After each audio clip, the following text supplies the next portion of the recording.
اب جناب ضیاءالدین صاحب جو بڑے سینئر ایڈیٹر ہیں اور ایکسپریس ٹریبیون کے ایڈیٹر ہیں، ان سے درخواست کرتا ہوں کہ وہ آئیں اور خیالات کا اظہار کریں. شکریہ امتیاز صاحب. جناب یوسف رضا گیلانی صاحب, I'm tempted to call you the Prime Minister. Reason اس کا یہ ہے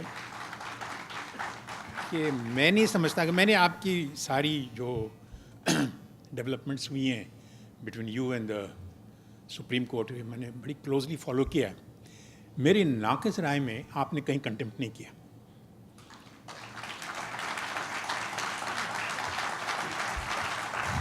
آپ بار بار یہ کہتے رہے کہ 248 کی لینگویج اتنی کلیئر ہے کہ اگر میں وہ کام کروں جو آپ کہہ رہے ہیں تو میں کانسٹیٹیوشن کو وائلیٹ کروں گا, اور جس کے تحت آرٹیکل 6 کا میں گناہ گار ہوں گا.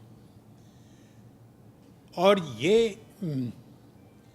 بات آپ ہمیشہ کہتے رہے تھے. اس میں کنٹمپٹ تو کوئی نہیں تھا, اس میں difference of opinion on the interpretation of a constitutional clause تھا. یہ سپریم کورٹ پہ کی رائٹ ہے کہ وہ ہر کانسٹیٹیوشنل کلاز کو انٹرپریٹ کریں. انہوں نے کیوں نہیں کیا ابھی تک؟ انہیں چاہیے تھا کہ اس سے پہلے کہ وہ کنٹمپٹ کی سزا دیتے وہ ایک رولنگ دیتے, بڑی کلیئر رولنگ, کہ ان کے ذہن میں 248 کا مطلب کیا ہے. انہوں نے یہ نہیں دیا, اور مجھے یہاں پر لگتا ہے کہ انہوں نے اپنے رائٹ کو غلط طریقے سے استعمال کیا. یعنی صبح کے سیشن میں 3-4 اسپیکرز نے ٹرانزیشن کی بات کی. ٹرانزیشن ہوتی بڑی مشکل ہے. ٹرانزیشن میں سوسائٹیز بڑی ولنریبل ہو جاتی ہیں.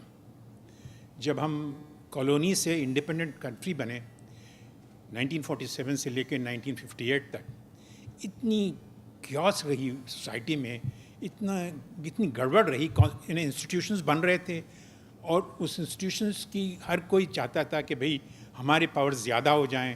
مطلب ہے کہ اسکوپ اور لمٹ کی جو ہے نا, کسی کو پتہ نہیں تھا کہ لمٹس کیا ہیں, ہمارے اسکوپ کیا ہیں. اور اسی کیوس میں فوج بھی آ گئی ہے.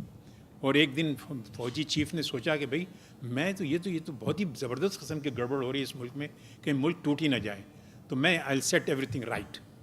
وہ آ گئے تو اس کا اینڈ رزلٹ یہ ہوا کہ ملک ہی ٹوٹ گیا فائنلی. پھر دوسرا ٹرانزیشن شروع ہوا. بھٹو صاحب 4 سال بھی نہیں ہوئے تھے, انسٹیٹیوشنز بن رہے تھے, اور کچھ انسٹیٹیوشن شاید بھٹو صاحب نے بنانے کی کوشش کی. انہیں کانسٹیٹیوشن دیا.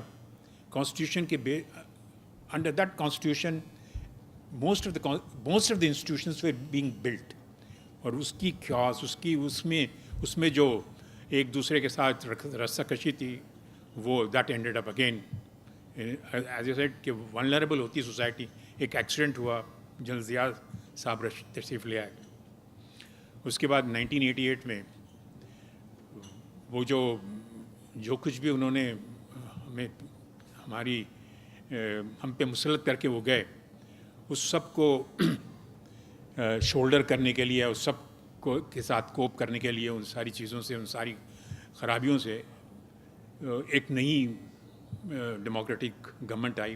لیکن اس دوران میں 1988 سے لیتے ہوئے 1998 تک فوج بیک گراؤنڈ میں رہی, اور وہ پپٹیئرنگ کرتی رہی.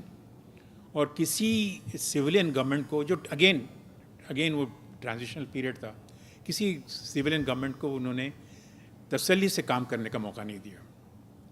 پھر مشرف صاحب چلے آئے. اس کے بعد جو اس وقت جو ٹرانزیشن ہو رہی ہے, اس پہ میں بڑا آپٹمسٹک ہوں. یعنی پہلی, دوسری اور تیسری ٹرانزیشن پیریڈ میں نہ جوڈیشری آزاد تھی, نہ میڈیا آزاد تھا, نہ پارلیمنٹ اسٹرانگ تھا جو آج ہے. اس وقت جو parliament 18th amendment, 19th amendment and 20th amendment pass کرے, اور ایک ایسی پارلیمنٹ جس میں ہر پولیٹیکل پارٹیز کی ریپرزنٹیشن ہو, ہر پولیٹیکل پارٹی کی اپنی مینیفیسٹو ہو, اس پارلیمنٹ میں یونانیمسلی 3 امینڈمنٹس پاس ہوں, اور وہ بھی کانسٹیٹیوشنلی بہت بڑی بات ہوتی ہے. اتنی اسٹرانگ پارلیمنٹ کبھی نہیں تھی ہمارے ملک میں، اور اتنی زیادہ انڈیپینڈنٹ جوڈیشری کبھی نہیں تھی تاریخ میں، اس سے پہلے کبھی نہیں تھی. جو بھی جوڈیشری اس سے پہلے آئی ہے وہ ہمیشہ سبسروینٹ رہی ہے ایگزیکٹو کی. یہ پہلی دفعہ ہے، the entire nation should applaud that. اور اس سے زیادہ فری میڈیا کبھی نہیں تھا اس ملک میں تاریخ میں. پاکستان کی تاریخ میں ایک صاحب کہہ رہے تھے کہ 1988 تک میڈیا آگے آگے بھاگتی تھی، اس کے پیچھے حکومت بھاگتی تھی. اب حکومت آگے بھاگ رہی ہے اور میڈیا اس کے پیچھے بھاگ رہا ہے. تو یہ ایک نئی سچویشن ہے.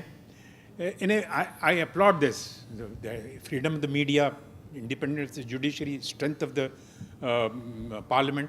اور اس سے زیادہ پاکستان کی تاریخ میں اتنی ویکسٹ ایگزیکٹو کبھی نہیں تھی. یہ بھی انہیں اپلاڈ کرنے کی ضرورت ہے اس کو بھی، کیونکہ ہمارے ہاں الیکٹڈ پرائم منسٹرز بھی ڈکٹیٹوریل رہے ہیں. تو یہ بھی ایک انہیں یوسف رضا صاحب کو ڈیسیشن لیتے تھے تو جوڈیشری جو ہے نا اس کو اوور رول کر دیا کرتی تھی، اور ایگزیکٹو اس کو ایکسیپٹ بھی کر لیا کرتے تھے. تو یہ بہت بڑی بات تھی پاکستان کی تاریخ میں. ایسا کبھی نہیں ہوا کہ ایگزیکٹو جو ہے نا وہ جوڈیشری کی بات اس طرح سے مان لیں. اور پہلی دفعہ پاکستان کی تاریخ میں لگتا یہ ہے کہ فوج کو سمجھ آ گئی ہے کہ اب ان کا کام نہیں رہا، اب انہیں بیرکس میں رہنا چاہیے اور ان کا جو کام ہے وہ کرتے رہیں. تو یہ بہت بڑی بات ہے. یہ ٹرانزیشنل پیریڈ میں مجھے لگتا ہے کہ as I said very optimistic, because پہلے نہ میڈیا اتنا آزاد تھا، نہ جوڈیشری اتنی انڈیپینڈنٹ تھی، نہ پارلیمنٹ اتنی اسٹرانگ تھی، نہ فوج کو سمجھ آ رہی تھی کہ بھئی یہ ان کا کام نہیں ہے. یہ پہلی دفعہ نظر آ رہا ہے کہ تو اس کا مطلب یہ مجھے لگتا یہ ہے کہ we would pass these bad days. We will perhaps we might even reach what Imtiaz Alam believes in sustainable democracy. Or I think I've done, and here, thank you.